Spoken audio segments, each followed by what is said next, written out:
We're starting a very interesting concept in Tanya Perek Vov. We're starting the 6th chapter. It's page Yud on top. In many Tanyas, it's page 22 at the bottom. Okay, last week, I gave a summary when we were finished about what the Alter Rebbe until now. Okay, Perek Aleph, he says there's two souls. Perek Beis, he said where the godly soul comes from. Chapter 3, he speaks about the intellect and emotions. Chapter 4, he speaks about the garments of the godly soul, thought, speech, and action of Torah. In the 5th Perek, he explains the uniqueness of Torah. Now, in Perek Vov, the Alter Rebbe is going to speak about the animal soul of the Jew. And again, the purpose of this is because the Alter Rebbe is basing Tanya that it's easy for a Jew, every Jew, to serve God. So the Alter Rebbe in Tanya is actually setting up systematically what the godly soul is, then what the animal soul is. And then we can understand the battle between the godly soul and the animal soul over the body. The two kings want to control the city. The city is the body. The godly soul wants to control it. The animal soul wants to control it. But in order to understand how to overcome the animal soul, we first need to know what the godly soul is. We need to know what the animal soul is, and then we can understand the battle. So the Alter Rebbe starts Perek Vov. There's a pasuk in Koheles. The pasuk says Hashem created one thing opposite of the next, which means anything that exists in holiness exists in evil. Why must that be? The reason why it must be is because in order to have a fight between good and bad, they have to be equally balanced. If not, you don't have free choice. And we're going to learn that more as we go on. But therefore, the Alter Rebbe explains anything, the pasuk in Shlomo Mach says in Koheles, but anything that exists in Kedusha must exist in evil. And therefore, just what the godly soul has, the animal soul has also. But obviously, not in Kedusha, not in holiness, but in evil. And let's see it inside. Ki kamei shenefesh lekis. Alter Rebbe says, just like the godly soul, klula me'eses spheres kedushas, is composed of the 10 holy spheres. Like we said, 3 of intellect, 7 of emotions. Umislabeshes, and the soul dresses itself, vishlei shelavushim kadeshim, in the 3 holy garments of thought, speech, and action. Right, just like the godly soul has intellect and feelings, which is 10, and the 3 garments. The same thing, the soul of evil, meaning the animal soul of the Jew, that comes from klipos neg, as Alter Rebbe explained, not like the idol worshipping, that their animal soul comes from total evil. Remember at great length in first Perek, it comes from the neutral level of evil. Hamlubeshes b'dam ha'adam, which this animal soul, the Alter Rebbe said in the first Perek, is in the blood of the person. Also, klulin me'eser kisrin de misabusa, are also composed of 10 crowns of evil, of impurity. Just like there's intellect and emotions, 3 and 7. Evil, the animal soul, also has intellect and the emotions, but it's evil. Shein shava midas rois, and Alter Rebbe is saying here a very interesting order of the way he's saying it. Shein shava midas rois, and Alter Rebbe is defining now what are the 10 levels of the animal soul. The 7 evil attributes. Habois mi arba yisedus rema, now like he said before, come from the 4 elements. If you remember, he said anger and haughtiness comes from fire. Temptations come from water. Boasting comes from air. Depression comes from dirt. The 4 major elements. The seichel lidan, and the intellect that gives birth to them, which is divided into 3, chachma, bina, and das, which is Makar Hamidus, the source of Midas. I'm gonna let me explain first what we said until now. If you remember in Perek Gimel, the Alter Rebbe is explaining the godly soul. He first talks about the three intellectual levels, Chochmah, Bina, and Das, and he explains each one what they are. And then he speaks about the 7 emotional levels. Midas, Chesed, Gvura, Tiferes, all the 7 Midas. When the Alter Rebbe is speaking about the Nefesh Habamis, the Alter Rebbe is changing the order.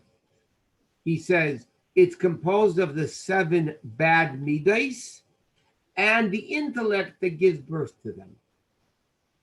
Why in Perek Gimel is the Alter Rebbe emphasizing by the godly soul intellect and then feelings, emotions, and by the animal soul, the Alter Rebbe first is explaining there are 7 evil emotional attributes and the intellect that gives birth to it.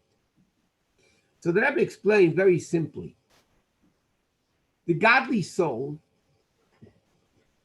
is in the image of God. So that's called Adam. That's called Adam. Man. Adama, Doma, similar to God. The animal soul is a Nefesh HaBahamis, an animal. What's the difference between a person and, well, one of the differences between a person and an animal is a person is primarily controlled by intellect. An animal primarily is controlled by instinct, which are feelings. An animal doesn't make a rational decision. Animals make instinctive decisions. Because the difference between, therefore, in halacha, why is the first bracha of Shemoneh Esrei Ata Cheinun Adam Das? Because it says the unique difference between a person and an animal is a person has das.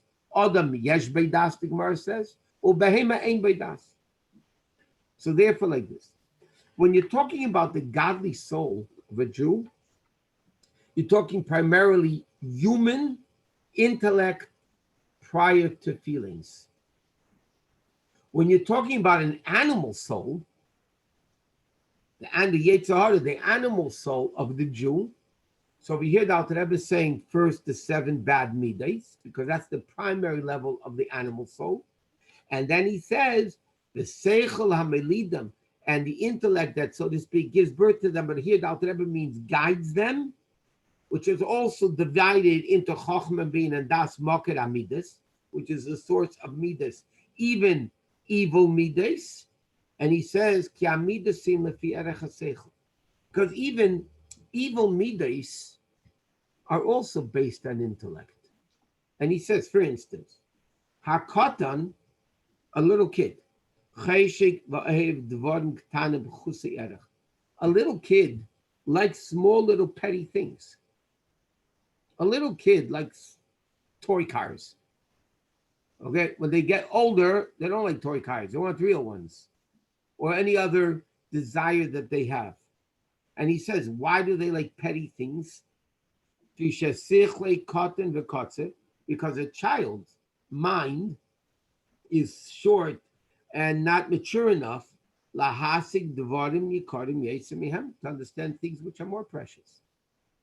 And I want to read a little bit more to be able to explain this properly.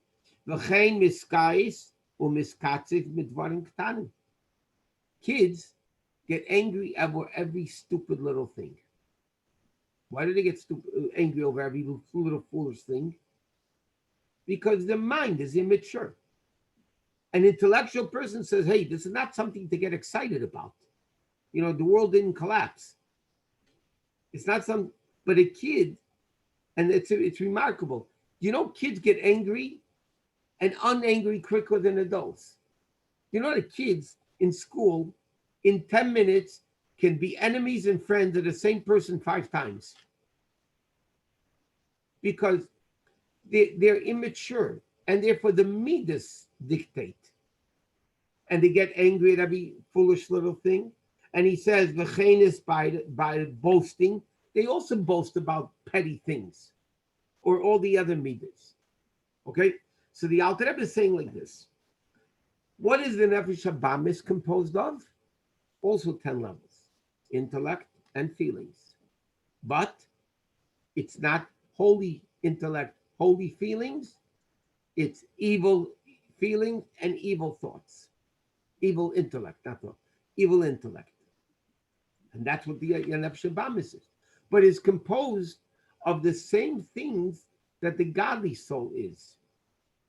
For instance, the godly soul can have a love to Hashem.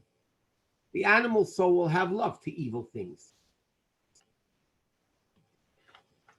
A person, gvura, okay, severity. So in Kedusha, it means bittul and awesomeness of Kedusha. In evil, it means I get angry.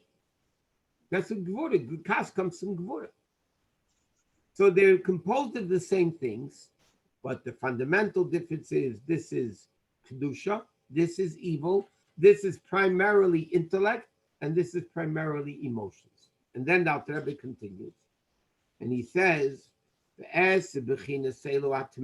these 10 levels of impurity of the animal soul, intellect, and emotions, when you start thinking evil, medaber or speaking, again, the 3 garments, or Isa or does evil, so what happens? The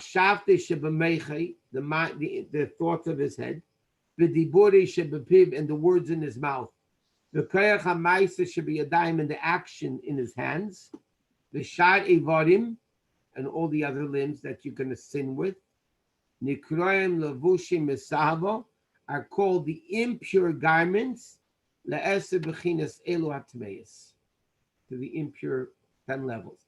Just like in Kedusha, the Alter Rebbe said, you have intellect of holiness, emotions of holiness, and then when you think it, speak it, and do it, it's all Kedusha. So in evil, it's the same thing. If I intellectually want something, I'm going to want it, and then I'm going to think about it, I'm going to speak about it, and I'm going to get it, by hook or by crook. So it's the same thing. The powers of the godly soul and the powers of the animal soul are mamish equal, except one is holy and one is impure, one is evil. And he says, at the time he does, it actually speaks, it does. These are kol hamaisim, all the actions. Asher nasim tachas hashemesh, which is done under the sun. Asher hakol hevel v'rois. It's all empty and going after the wind or evil wind. Commissioner Kosev B'Zayah, like the Zayah says in the Parsha B'Shalach, Shem Tevira Durucha, it's called the ruining of the spirit. It's the broken spirit because it's not Kedusha. Okay, now, so the Alter Rebbe is explaining the Nefesh Habamis of the Jew. He's not elaborating as much as he did in the Kedusha side of it, but the Nefesh Habamis also has intellect, also his feelings.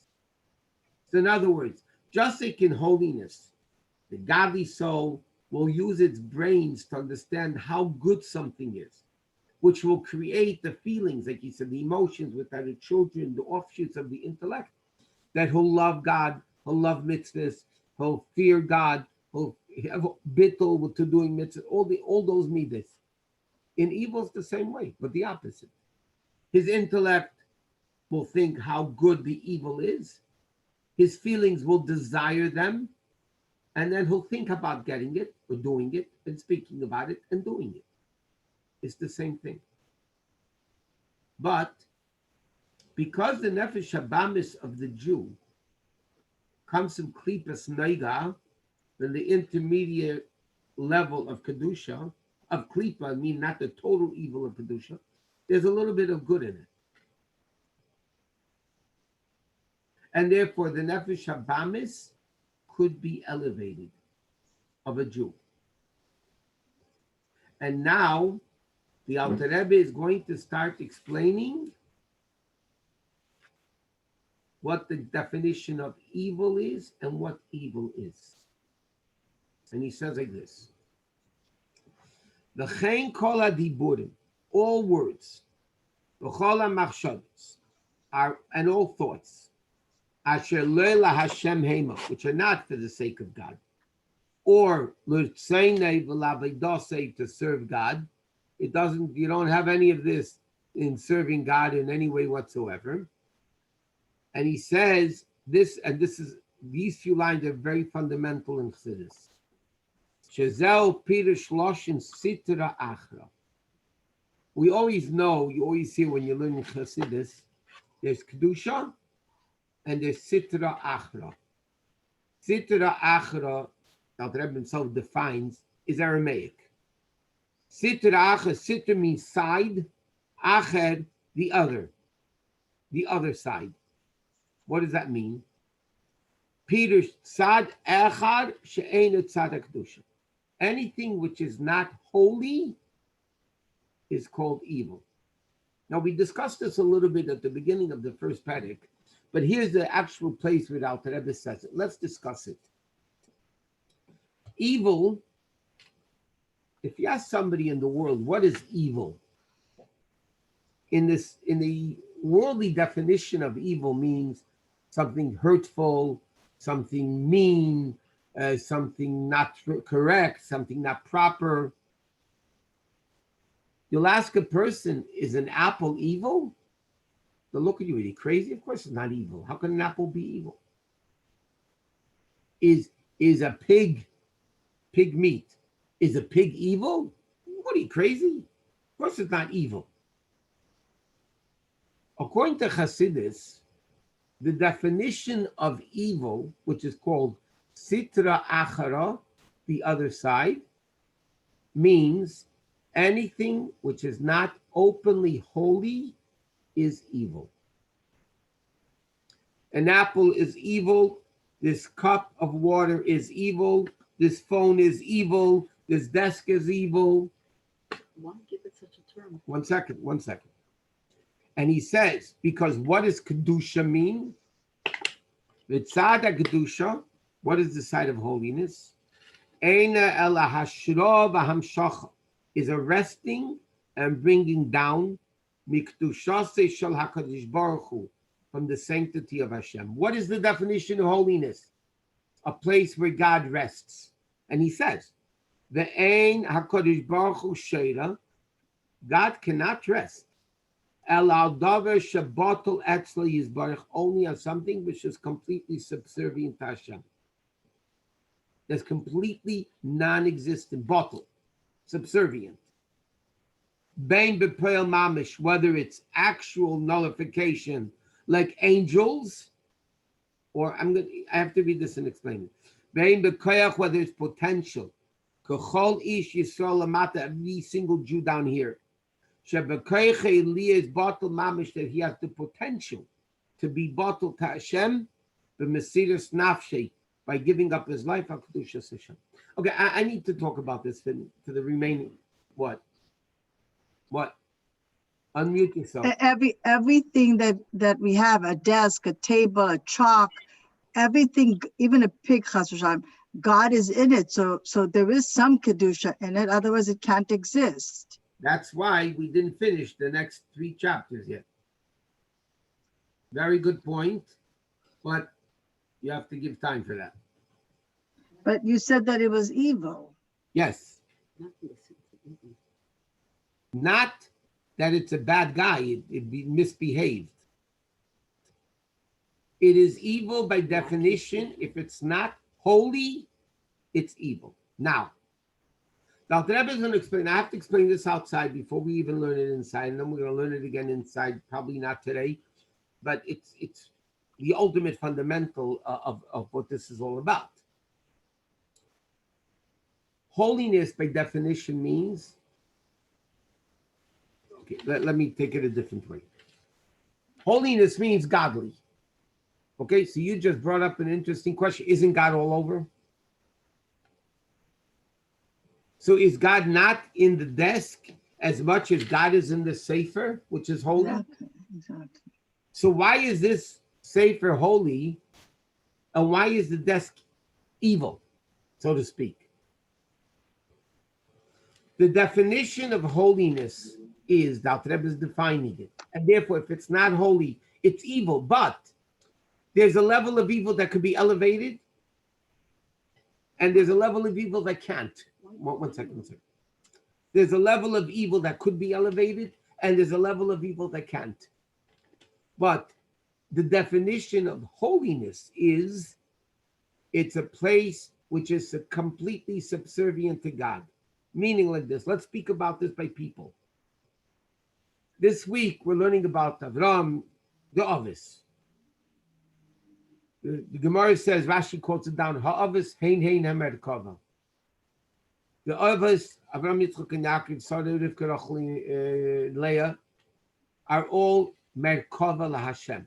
What is Merkava? Merkava is actually a chariot. What does it mean it's a chariot? The chariot goes where the rider leads it. It has no will of its own. It goes to where the rider leads it. Now, the Alter Rebbe says later on in Tanya, when I take a nickel and I put it into the pushka, at the moment I am giving tzedakah, my hand becomes holy because I'm doing what Hashem wants. And it's called a merkava, the chesed of Atzilus. My hand becomes bottled to the highest level of Atzilus, the highest world. What's the problem? A minute later, I could do something wrong with my hand. Avram, Yitzchak, and Yaakov, and this is explaining, adding to what we explained Monday night. Ha'avis heiner merkava means Avram, Yitzchak, and Yaakov, 24/7, 365 days of the solar calendar, for their entire life, they were a merkava to Hashem. They were God's hands, God's feet, only doing what Hashem wanted. And therefore, like we said Monday night, they can't make mistakes and they can't do evil. But a merkava means, what is a merkava? Why is this book holy? That if it falls on the floor, I have to kiss it. I'm not allowed to take it into a bathroom. Isn't there godliness in this cup also? The answer is because this Sefer's paper was written with Torah on it, this paper functioned. The function of this paper became that it is godly because it's godliness in it. So God is revealed in it. Of course, God is all over. God exists even in evil. The question is he revealed or he's not revealed? And let me give you a simple physical analogy. You could take a light, put a light on the table. Okay? When you're close to the light, you have light. Okay? You walk away from the light. The further you go away from the light, the less light you have. But it's the same light, just a little bit less. But it's the same light. Now, what happens if I take a towel and cover the light? I'm still going to have a little bit of light. That light that's outside of the blanket or the towel is not the same light, a little bit less. It's a different type of a light. Now, let me ask you another question. Take this light and cover it with 10 blankets. And now the light does not show through the blankets. Do you see lights? No. Is there light? Is there any difference to the light? If it's covered or uncovered, the light is the same. The light is the same whether it's uncovered or whether it's covered. There's no difference in the light. What is the difference? In the onlookers, the people looking. What revelation is there of the light? Of course, godliness is all over the place. But you know what klipa means? Klipa means the shell, the peel that blocks the fruit. Shalosh klipas hatameis that we're going to learn about, the ultimate level of evil is, even the Alter Rebbe uses the expression, "Ein b'hem teif klal." There's no good. Not that there's no godliness. If there's no godliness, it couldn't exist. But there is no open level of, no revealed. Let's get a better word. There's no revealed level of godliness in that evil at all. Is God there? Of course. But it's so covered, cover after cover after cover, that the godliness is not seen. Okay? And in fact, that's why Shalosh Klipos HaTameis, the three levels of evil, are called Asur, forbidden. What does Asur mean? It doesn't only mean forbidden, it means imprisoned. Matir Asurim.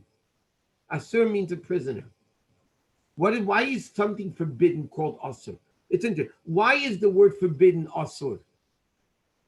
So Chassidus explains, because the godliness that's in it, keeping it in existence, is bound, it's imprisoned by the evil. It's stuck to the evil, you can't get it out. Mutar, kosher foods, which is klipas neiga, by the way, as we will learn, it's called mutar. What does mutar mean? Untied. What does that mean? Yeah, it's evil. Why is it evil? Why is this cup evil? It's not holy. I could take this cup into the bathroom. If it falls on the floor, I might as well pick it up, but I don't have to pick it up and kiss it. Why? But because the godliness in there is against concealed. It's not revealed godliness. This sefer is revealed godliness. Tefillin is revealed godliness. Kedusha is revealed godliness. But the godliness that's in this cup, which is evil, it's klipa. It's not kedusha. If it's not kedusha, in Chassidic lingo, it's called evil. Sitra achra, the other side, which is not kedusha. But because the godliness that's in it is not bound and tied to the evil, it's loose. So if I take this cup and drink water to be able to teach a class, or to be able to drink, to be able to be healthy, to live like a Jew, this cup becomes elevated to Kedusha. What do you mean the cup becomes elevated to Kedusha? Not the cup. The godly power in it, the spark of godliness in it becomes elevated. I elevate the spark of Kedusha, which is called Avedis HaBirurim, refining the sparks of Kedusha.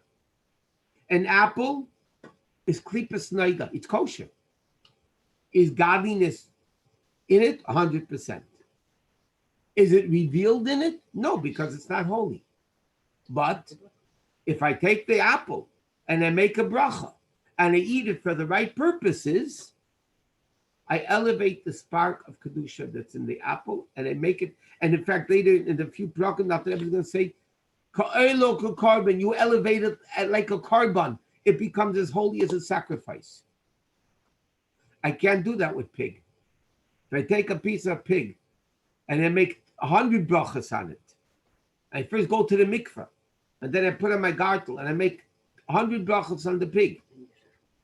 And you know what? I'm not elevating it anywhere. It can't go anywhere. Because the kedusha in it is bound to the evil. You have to get, what do you have to do? Keep away from it. And we're going to... Rabbi, sorry, isn't it better? Wouldn't when we say evil is a harsh word to use rather than saying just godliness is concealed? That's the definition of evil. Instead of saying godliness is concealed, I just say evil. It's one word versus 4 words. It's a little harsh though, don't you think? But it depends harsh if you define evil the way me and you define evil. Right. But in Chassidus explains anything which is not openly Kedusha is evil. But again, it's not a bad word. Apple is not bad. You know, kosher food is not bad. Kosher things, I mean, permissible things are not bad. But in Hasidic terminology, it's evil that needs to be elevated. Something which is completely evil that you cannot elevate it, it needs to be broken. And next time, Mitzvah Shem, it's late already. Next Wednesday night, Mitzvah Shem will elaborate on this to explain the difference between what we do with Klipas Noiga, permissible things. But here, the Alter Rebbe is giving a clear definition. What is evil? Anything which is not Kedusha is called Sitra. Anyway, don't forget this Saturday night you change the clock. So all the obviously by then you'll have the right time. Monday night 8 o'clock and Wednesday night Mitzvah Shem 8 o'clock. Everybody should have a fantastic week. Thank you. Amen. You too, Rabbi. Thank you so Shabbos. much. Good week, Rabbi. We'll see you all back. Thank you, Rabbi. Shabbos, thank you. Tov. Good night. Thank you so much. Shabbat shalom. Laila Tov, Rabbi. Shabbat shalom. Good night. Shabbat shalom.